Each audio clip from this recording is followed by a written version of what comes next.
السلام عليكم ورحمة الله وبركاته، أهلا بيكم في وصفة جديدة من مطبخنا مطبخ المناسة. هنعمل مع بعض النهاردة الدوناتس. الأطفال كلها بتحبه طبعا أكيد. هنشوف قد إيه هو سهل ومقاديره سهلة وممكن تعمليه وما يكلفكيش أي حاجة. وكل اللي هنعمله والتشكيل اللي هنعمله موجود من معانا في البيت. مش هنجيب حاجة من بره. أول حاجة هنبدأ بالمقادير ونقول بسم الله. معانا دول 350 جرام من الدقيق منخولين كويس جدا. معانا كمان فانيليا. معانا كوبايه الا ربع تقريبا او 190 جرام من الحليب، بس يكون دافي. معانا 10 جرام من الخميره. معانا بيضه بدرجه حراره الغرفه 40. معلقتين من السكر. معلقتين من الزبده. ومعانا كمان رشه من الملح. هنبدا المقادير دي كلها نمكسها مع بعضها. نجيب بوله فاضيه. اللي لسه لأول مرة يتابعني ما ينسانيش باللايك والشير. هنجيب بولة ننزل فيها بالحليب. الحليب يا جماعة أهم حاجة يكون دافي، وبعدين الخميرة والسكر وندوبهم كويس جدا بالشكل ده. بعد كده هننزل بالبيضاية ورشة الفانيليا. كل ما قدرنا بدرجة حرارة الغرفة. والحليب لازم يكون دافي يا جماعة، احنا في فصل الشتاء فالجو بيبقى برد، فلازم ندفي شوية الحليب. هندوب كل المقادير وبعد كده هننزل بالدقيق. رشة الملح نزلنا بيه اهو. الملح اللي احنا بنرشه عشان نبين الأطعمة اللي موجودة معانا يعني. الملح ده مهم جدا جدا جدا، لازم تضيفيه مع الحلويات. هننزل بالدقيق، نقلب بالسباتولا وبعد كده هنتعامل بايدينا. عجينة الدوناتس بتبقى ملزقة يا جماعة، ما تقلقيش العجينة هتلاقيها ملزقة. اوعي تضيفي دقيق، لا، عجينة الدوناتس عشان تبقى هشة وطرية جدا لازم تكون ملزقة فيها سن التلزيقة كده. هننزل العجينة بتاعتنا على الكاونتر او الرخامة. هنبدأ نعجن فيها وبعد كده هننزل الزبدة بدرجة حرارة المطبخ. كانت في التلاجة ممكن تجيبي بولة فيها مية مغلية وتنزلي بالبولة بتاعتك اللي فيها الزبدة هتفكها في ثانية، هتكون فكة. انا عملت كده. اول حاجة واحنا بنعجن هتلاقي الزبدة طلعت من العجينة والعجينة عمالة بتتقطع منك. مفيش اي مشكلة، استمري في العجن. هي بتحتاج مجهود شوية، الدوناتس بالذات بيحتاج مجهود شوية في العجن. هنفضل نعجن كتير جدا لحد ما يتجانس الزبدة مع الرز. سوري. رز ايه مع الدقيق. هتلزق منك، مفيش كده لسه ملزقة، هي بدأت تلم على بعضها.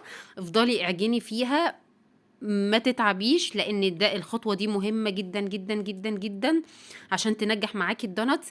انا بقوم رافعاها وخبطها على الرخامة. اولا ده بيدخلها هوا وبيعمل معانا عرق وبينعم العجينة جدا. ده بعد ما اتلمت، بعد حوالي ربع ساعة عما اتلمت العجينة، خدت وقت، كانت طرية جدا. دي ايد ماسة بنتي اللهم بارك، لازم ايديها مشاركاني في كل حاجة. وعلى فكرة هي اللي بتصورني كمان، مصرة ان كانت تصور، الله يهديها. جبنا العجينة بتاعتنا وحطينا شوية زيت في البولة، وحطينا العجينة وجبنا ستريتش راب وغطيناها وحطيناها في مكان دافي. تقعد معاكي ساعة ونص حسب درجة الحرارة اللي انت حطاها فيها. دي بعد ما خمرت وتضاعف حجمها، ما تطلعيش الهواء اللي فيها، شيليها زي ما هي على الرخامة، بس رشي شوية دقيق بس وحطي العجينة عليها من غير ما تطلعي الهواء اللي فيها. ممكن تستعملي النشابة في الخطوة دي، بس العجينة معانا طرية جدا وبتتفرد بكل سهولة، فما احتاجتش اعمل بالنشابة. هعمل بايدينا. انا محتاجه السمك بتاعنا يكون سنتي، ما بتكونش رفيعه قوي ولا تخينه قوي الدوناتس، عشان تطلع معاكي حجمها كويس بالشكل ده. كده فردناها، هوريكي ده السمك اللي انا بتكلم عليه، هو 1 سنتي بالظبط، ده المقدار. ما عنديش قطاعه وما عندكيش قطاعه، ده برطمان عندي قطعت بيه. وفي لو كوبايه كبيره، احجام الدوناتس دي كانت صغيره. جيت اعمل بقطعت بتاعت السابليه، لا ما قطعتش وما كانتش كويسه في الجزء الاولاني ده. الكويرات الصغيره دي لا هتنفعنا يا جماعه، بنحتاجها، بنحمرها برضو وبتطلع حلوه جدا. هنعمل كله بالشكل ده. ده التب بتاع البسكوت، جبته وحطيت عملته من النص، قطعت من النص. يعني بصي ما تعقديش الدنيا، ما عندكيش القطاعة، اتعاملي بأي حاجة متاحة عندك في البيت وبتطلع بنفس النتيجة ونفس الجودة، فما تقلقيش. كده ده العجينة الزيادة هلمها كلها وهلمها كويس وهحطها في البولة تاني، هترتاح ربع ساعة 10 دقايق عشان اقدر افردها تاني واشكلها نفس اللي انا شكلته دلوقتي. مش هنرمي اي حاجة يا جماعة، احنا عارفين الخامات كلها اللهم بارك غلت جدا. ورق زبدة هنقطعه على قد قطعة الدوناتس وهنحطه عليه، لان احنا عارفين انها هنسيبه تتخمر لمرة تانية. فاحنا مش عايزين نمسكها بايدينا ونضيع الخمر بتاعها، فبنحطها على ورق زبدة.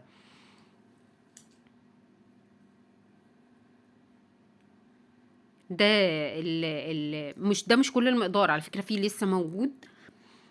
هنبدأ نغطيها دلوقتي ونسيبها حوالي ربع ساعة لحد ما تخمر ويتضاعف حجمها تاني. وهنجيب طاسة ونحطها على النار، على نار متوسطة. أهم حاجة في تسوية الدوناتس يا جماعة النار تكون متوسطة، الزيت ما يكونش سخن جدا. الزيت معانا لو سخن اولا هيحمر لك الدوناتس من بره ولسه هتلاقيها عجينه من جوه، فبنعمل تيست الاول للزيت. بجيب الكويرات الصغيره اللي احنا طلعناها من الدوناتس، هنحطها في الزيت عشان نعرف درجه حراره الزيت. كده كانت الزيت معايا هادي شويه، يعني ما كانش سخن بالدرجه اللي انا محتاجاها.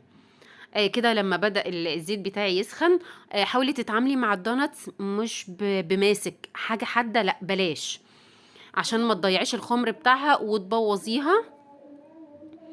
هنبدأ نجيب دلوقتي الدوناتس، هننزل بيها بالورق الزبدة. هتاخد معاكي غلبة شوية وانتي بتشديها في الأول، لا سيبيها لما تاخد لون. هي كده ضايقتني وانا بعملها لحد ما خدت لون وفكتها طلعت معايا بالشكل ده، بس الجزء ده معرفش راح فين في التصوير. شايفين انا بالستاك بتاع الشيش طاووق يا جماعة انا بتعامل بيه عشان ما يطلعش خمر العجينة. شايفين اللهم بارك لونها حلو جدا. في طريقة ممكن نعملها، سكر عادي اللي هو الحبيبات وشوية قرفة ونقلب فيها، بس مجرد ما تطلع من النار. ده الجماعة اللي بيحبوا القرفة، بس أنا من النوع اللي مش من هواة القرفة، ممكن تستبدلي القرفة بالكاكاو. اللهم بارك. كده شايفين لونها تحفة، منفوخة قد ايه، الخمر بتاعها حلو قوي. النار لازم تكون هادية، اوعي تعلي النار عليها عشان ما تاخدش لون. ده الكمية اللي طلعت معانا، بسم الله ما شاء الله. شايفين حجمها قد ايه، واللهم بارك طعمها تحفة. هشة جدا من جوه، المسام بتاعتها ضيقة لان انا خدمتها كويس جدا في العجن، فتحتها بس الاضاءة مش مبينة طبعا. هنبدأ نشكلها بقى بطريقة بسيطة جدا مش مكلفة. مش عايزين تشوكلت قوالب، ولا هنسيح ولا هنعمل اي حاجه. بكل بساطه سكر بودر عندك، ده طبيعي عندنا في البيت، معلقتين من السكر البودر عليهم معلقتين من الحليب. هننزل بيهم هندوبهم كويس جدا، بس الخليط بتاعنا ما يكونش خفيف قوي. هنا كان خفيف معايا شويه، مش هيديكي اللون اللي انت محتاجاه. هتنزلي فيها الدوناتس هيديكي اللون الابيض. عايزه تزودي ممكن تصبري شويه، تحطيها مره وتشيليها، تصبري شويه وترجعي عشان تتقلي اللون بس بالشكل ده. حبينا نعمل لون تاني، زودنا بس نقطتين، ده كان لون اخضر. زودنا نقطتين على الخليط بتاعنا وهنبدأ ننزل فيه بالدوناتس برضو. اللهم بارك كان اللون حلو قوي. منهم فرحتي عيالك بالالوان. اولا انت عارفه ان العين الحاجه لما يكون العين خطفاها الاول لا بتبقى حلوه، فانتي فرحي العيال بالالوان هيتبسطوا بيها جدا. هنبدأ نعمل لون كمان. جبنا معلقتين من السكر البودر عليهم معلقتين من الحليب بالشكل ده. ده معانا اللون لون احمر. اي لون عندك على فكرة، اي الوان عندك استعمليها. انا كان عندي اخضر والاحمر فاستعملتهم. هننزل بالدوناتس. شايفين اللون يا جماعة، هيتبسطوا جدا الاطفال بالالوان. انا اولادي كانوا واقفين جنبي بيتفرجوا عليا وانا بعمل. اللي لسه محطش لايك ما نسانيش باللايك فضلا وليس امرا بالشكل ده. هنعمل ايه تاني؟ طبعا كلنا من عشاق الشوكولاته او الشوكليت في الدوناتس بالذات. هنجيب معلقتين من الدقيق. ما عنديش شوكولاته ومش مكلفه، طب نعمل ايه؟ معلقتين من السكر باودر من البودر، عليهم معلقتين من الحليب، وهنزل بمعلقه واحده من الكاكاو الخام الاسباني، وندوب. معانا احلى شوكولاته على فكره، وطعم الشوكولاته بالظبط مش هتفرقيها اصلا. بالشكل ده هنبدا ننزل، هندوبها كويس جدا عشان الكاكاو ما يكونش عامل تكتلات. ننزل بالدوناتس بقى. معانا دوناتس بالشوكولاته من غير ما استخدمنا شوكولاته اساسا.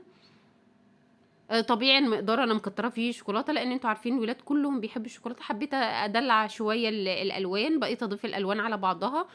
دي حاجه على فكره التزيين او التشكيل ده يرجع لك انتي. بالشكل ده الكويرات الصغيره جبتها في السكر والقرفه، قلبتها فيها واتاكلت بقت تحفه. ما ترميش حاجه. ده شكل الدوناتس بتاعنا، وكان طعمه فعلا حلو جدا، العيال اتبسطوا منه جدا. عملت منه الدوناتس الصغير احجام صغيره، وعملنا منه دوناتس احجام كبيره.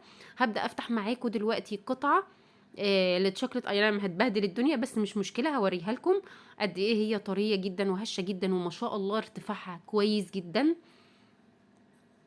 ده شكل الدوناتس. بتمنى يكون الفيديو عجبكم والشرح يكون مبسط، واستنوني في فيديو جديد وطبخة جديدة وحلويات جديدة مع مطبخ الماسة. والسلام عليكم ورحمة الله وبركاته.